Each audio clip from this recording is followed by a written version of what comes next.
Hey lads, how you going? We're going to do a quick Sac Prep YouTube. Use this any way you want. You can take notes. You can use this to listen to just before the Sac day. Use it any way you want. I think it's helpful, so use it wisely. First of all, you know there's going to be some multiple choice questions on this Sac. I've gone through this a few times in class, so I'll power through this. Active listening, we should be thinking about the ways in which we can show that, whether it's through body language, using through your nod, physically nodding your head, or eye contact. Really important to understand how that's achieved. Explaining a skill, thinking about the kids that we work with. We want to try and keep it simple. We want to chunk it or put it into different pieces. We want it to be a way that they can understand it, so potentially do it in an engaging way. Hydration, we need to make sure that one, there's access to water fountains or water taps. Make sure that the students get or participants get water breaks regularly, maybe every 20 minutes depending upon your structure of your session. And also we can remind them to bring water. Preparing facility, number one is to make sure it's safe. So are we checking for any hazards? Another one might be, is there equipment available? And number three, is the actual facility available? But we know that safety is a key one. Open versus closed questions. We know an open question is a response to it that is more than one word, whereas closed is one word, yes or no. Usually for open questions, it is a what or a how, whereas a closed question might, did you enjoy the session? Something along those lines, where it's just yes or no. Instructions. How do we keep it appropriate for your age group? Well, we want age-appropriate language, making sure that it's accessible for them so they can understand it. We want it clear and precise. We want clarity with it. Voice control. We want to ensure that the tone of our voice is not monotone, but it's also not up and down. So we want a bit of a balance between it, and we want to keep it interesting, but not to the point that it becomes distracting. And responding to a question, we want to stop, listen, respond. All right, stop, listen, and respond. All right, technical versus tactical. A technical skill is something where we're focusing on a particular movement of the body, whereas tactical, we're looking for an action or objective at the end of it, usually winning. An example in football would be kicking the ball, kicking a drop punt, whereas tactical might be a zone defense, or we might be moving the ball in a particular direction on the field. Checking equipment, there's going to be a few questions on equipment. So one of the things to consider is how we check the equipment. We usually do that visually by looking at it, and then we test it to see if it works. So listen to this, visually looking at it and then testing their working order. Now, if we find issues with the equipment and it's not going to impact the session, for example, you already have enough equipment for it, or that equipment piece is not that necessary, then we can just place it in an area that is away from people and put a do not use sign there. However, if the equipment is important, we must notify the supervisor immediately. Safe procedures with equipment. So how are we going to work with our equipment? Well, one of them is manual handling procedures, how we carry it, how we move it, make sure we do it safely. We also want to check the equipment, so equipment condition check and reporting, just like what we spoke about before. Cleaning and maintenance requirements. What do we need to do to make sure that that equipment is in working order? Correct storage location and organization. Do you know where it needs to go? Is it labeled in that storeroom? Is it easy access to it?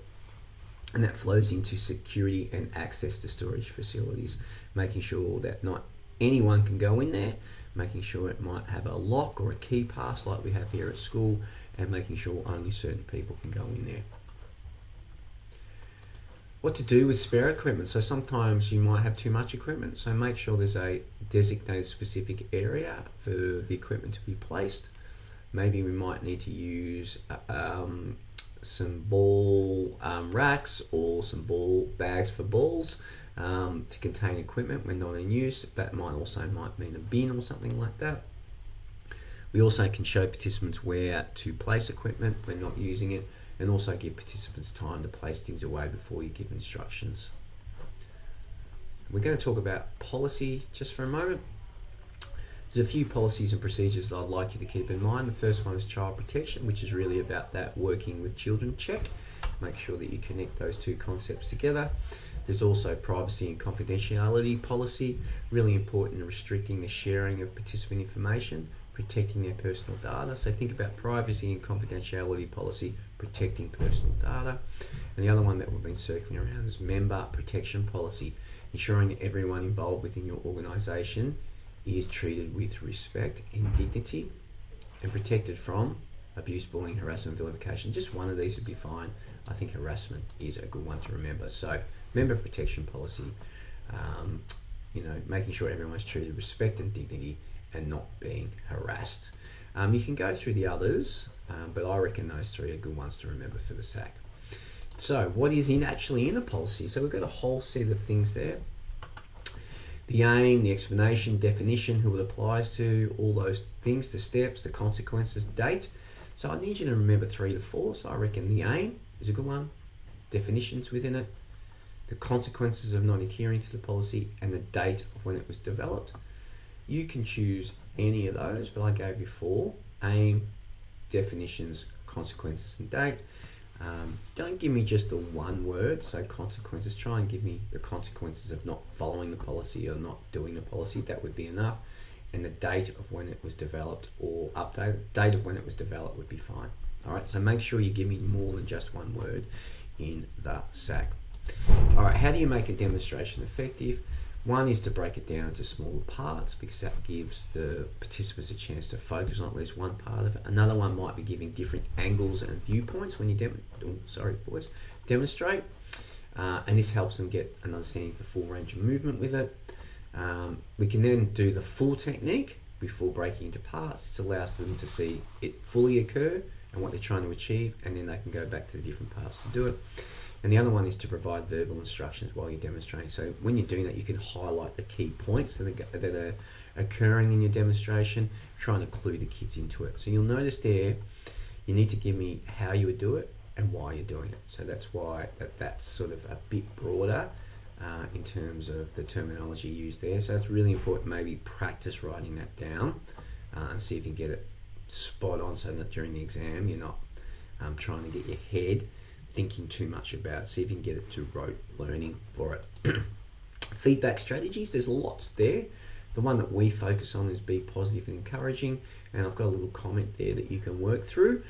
So remember, you've not only got to give me a feedback strategy, but give me an example. So I think that's a good one. Be positive and encouraging. Awesome job, mate. Keep up, whatever you're doing, the shooting of the ball, or the dropping of the ball for kicking, or the throwing, having your elbow up for throwing. And you'll be doing that really well soon. So just try and work around with the words that you can use for it. The other one for feedback strategy is potentially focus on specifics. So just look at potentially one part of it and giving some feedback in that area. And constructive language is also a good one. So giving feedback on how to get better at something. But it's there for you to work through. I like positive and encouraging and focus on specifics, but you choose the ones that best fit for you. Behaviour, what we need to do when we have behavioural issues, and what we're trying to do in setting up the standards for it, is let's be clear on what you're expecting, and also be positive about what it looks like in the session. So you go, this is what I want. I need you guys to stay within the white lines of the basketball court. And if you can do that, then we're all going to be safe. That's going to be awesome for us. So that might be the way you talk about it. And what you might do is stop the game, be clear on what's expected with behaviour, and highlight what positive behaviours you would expect. That's more of an explanation of what you might do in a scenario. Assistant coaches, we've worked through this a hell of a lot during the sessions, but we want to use acceptable language. I reckon that's one that we want to focus on, that's age appropriate and is positive. We want to arrive on time so that we can do the pre-session duties, so we can set up and make sure that we're organised. And now the other two that you might want to talk about is using self-reflection to identify how you're going to improve. So take time to reflect on. This is what we're doing as an assistant coach, remember. And we want to have positive interaction participant, all right? We want to participation, we want to include people, we want to focus on the fun, we want to make sure everyone feels good about themselves. All right, cooperation and positive relationships. How could you do that? Right, so here's some examples. We might create a mixed ability team so everyone can support and learn from each other. So we have people who might be really good or just learning or beginning. We might want to design activities that require communication between each other. So, hey, you've got to call each other's names out. So you might say, you know, hey, Johnny, I'm going to pass the ball to you. And he might say, thank you, Jeremy, for passing the ball to me, so that they're learning to use the language or the names of each other. Another one might be having players rotate around regularly so everyone can work together. Another one is actually highlighting good things that you see in the program that sort of promotes positive relationships. So that might be when someone's helping somebody or including someone. All right, a session plan. There's a whole set of things that we need to know for that. One of the things is that we've got date, venue, duration. So you won't get a mark for putting date and venue down as separate ones. I'll only give 1 mark for those. All right, so you need to come up with 4. So then you might say equipment needed, introduction, warm up and cool down activities. Yet again, you can't just put warm up as 1 and cool down as 1. I'll only give you 1 mark if you do that. So you need to make sure you have 4 from these that I've given here. All right. A warm up. What are we expecting in a warm up? We want to use dynamic sport-specific activities that sort of mimic or prepare you for the actions that you're about to do. You want to gradually build the intensity activities. You want to use the same group control methods as you will in the body of the session. So that might mean in terms of directions, in terms of what our expectations are within the group. And we want to use a variety of communication methods and provide timely feedback. So you need to know 2 of these. I reckon the first one's one that we talk about quite a bit, and the second one, but you choose the ones that you want to focus on for the SAC. Feedback methods, we've done this one quite a bit. Group discussion during cool down, one-on-one observation conversations is also one that we do, but we might also talk about observation during practice and asking questions to check understanding. Thumbs up, thumbs down. Choose at least 2 of them. Behaviour techniques, there's a few here that we can use. So immediate intervention, so making sure you stop the participant just indiscreetly, which means not everyone knows, and let them know that, hey mate, I need you to improve, you've noticed inappropriate behaviour. Set clear expectations, but we're avoiding embarrassment. Another one might be asking participants to reflect on their actions and the agreed behaviour standards. It helps them to understand that they might be impacting others. We might need to modify the activity to give the participant some more responsibility to channel their energy positively. So for example, hey mate, can you grab the ball and put it in the bin for me? You're doing a great job. Or hey, during the game, can you try and get more people involved by passing the ball to more people? So you channel their energy, and we acknowledge and reward positive behaviour. All right, so encouraging them to continue the good behaviour. So you choose 2 of those. I reckon the last one's probably one that we do a lot of, which is the positive behaviour one. The first one's a good one, which is sort of indiscreetly stopping someone, reminding of what they need to do, being clear but avoiding embarrassment. Self-reflection is a really important part of our process. Ways we can do that is writing in a diary or journal, a survey or checklist, or video analysis, and we can do strengths and weaknesses.